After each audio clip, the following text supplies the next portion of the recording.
విజయలక్ష్మి గారు ప్రముఖ గాయని మాట్లాడదాం ఆవిడతోటి. విజయలక్ష్మి గారు నమస్తే అండి. నమస్తే అండి. సో ఇవాళ ఆశా భోస్లే ఇక లేరు అనే ఒక వార్త నిజంగా సంగీత ప్రియులకే కాదు, నిజంగా యావత్ భారతదేశానికి ఒకంత షాక్ గురి చేసిన పరిస్థితి. అఫ్ కోర్స్ షీఈస్ 92, బట్ సంగీత ప్రపంచానికి ఎలాంటి లోటు ఇదని చెప్పాలి విజయలక్ష్మి గారు. చాలా అండి, నాకైతే చాలా షాకింగ్ గా ఉంది. ఎందుకంటే నేను చిన్నప్పటి నుంచి నా ఐడల్ ఎవరంటే నేను ఆశా భోస్లే అని చెప్తాను. ఎందుకంటే ఆవిడ స్టైల్ ఆఫ్ సింగింగ్ కానీ ఆవిడ వర్సటాలిటీ కానీ నాకు చాలా ఇష్టం అన్నమాట.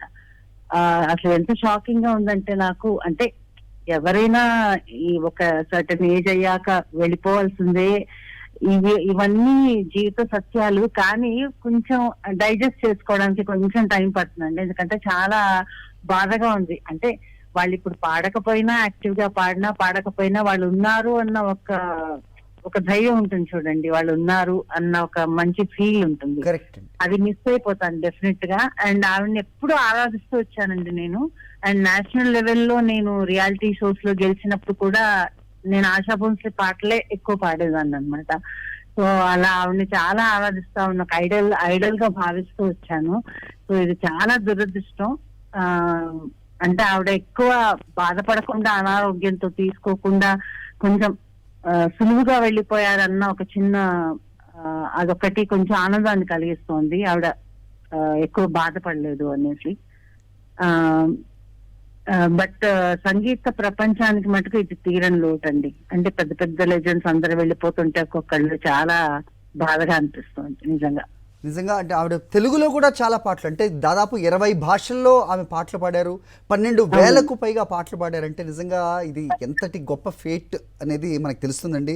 విజయలక్ష్మి గారు, మీరు సింగర్, ఇలాంటి సమయంలో నిజంగా ఆవిడకి నివాళి అర్పించగలిగింది, లేకపోతే గుర్తు చేసుకోగలిగింది, ఆవిడ పాడిన పాటల్లో ఏదన్నా ఆలపించగలరా? అఫ్ కోర్స్ తప్పకుండా అండి. చిన్ని కృష్ణుడులో ఆవిడ పాడిన పాట బాగా పాపులర్ కదండి.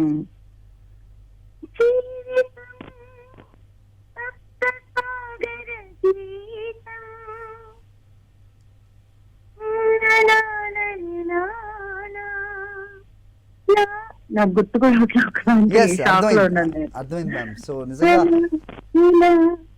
సంగమించే చోట కళ ఇలా సంగమించే చోట. అద్భుతమైన పాటలండి. ఒక్క పాట, 2 పాటల. ఇంకా హిందీలో, మరాఠీలో పాటలు చూసుకుంటే అబ్బా ఆణిముత్యాలండి అవి. ఇంకా అటువంటి సింగర్ మళ్ళీ పుట్టారండి. Great soul, great human being, great singer అంతే. పద్మ విభూషణ్ నుంచి దాదా పాల్కే అవార్డు వరకు కూడా ఆమెని అలరించాయంటేనే నిజంగా ఆవిడ గొప్పతనం మనం చూస్తాం. విజయలక్ష్మి గారు. అవునండి.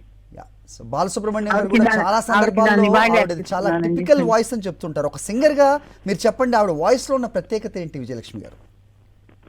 ఆవిడ వాయిస్ లో ఉన్న ప్రత్యేకత ఏంటంటే, ఆవిడ ఇప్పుడు మన జానకి గారి లాగా, సుశీల గారికి జానకి గారికి సేమ్ అదే తేడా లతా గారికి ఆశా గారికి ఉంది.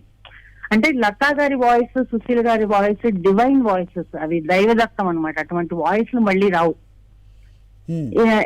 ఆశా భోస్లే అండ్ జానకి గారు ఏంటంటే మంచి వాయిస్ తో పాటు ఒక వర్సటాలిటీ. ప్రతి జానర్, ప్రతి ఎవ్రీథింగ్, మీరు ఏ మూడ్ చెప్పండి, ఏ అకేషన్ చెప్పండి, ఏ సందర్భం చెప్పండి, దానికి తగ్గట్టుగా పాడే ఆ వర్సటాలిటీ అనేది ప్లస్ పాయింట్ అండి ఆశా భోస్లే. ఇప్పుడు ఆశా భోస్లే గారు అంటే జనరల్ గా ఒక జనరల్ పబ్లిక్ కి ఆవిడ పాడిన పాటలు అంటే ఏదో డాన్ లో పాట, ఏ మేరా దిల్, జవానీ జానమన్, ఇట్లాంటి పాటలు, పియాతు, ఇలాంటి పాటలు అనుకుంటారు. కానీ ఆవిడ పాడిన గజల్స్ గాని, ఆవిడ పాడిన క్లాసికల్ గాని వింటే మర్చిపోతుందండి.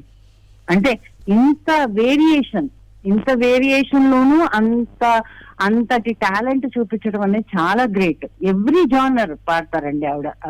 అటు జోలపాట నుంచి, మెలోడీ నుంచి, క్లాసికల్, గజల్, cabaret, western, pop, anything, any genre అవలీలగా పాడే గొంతు.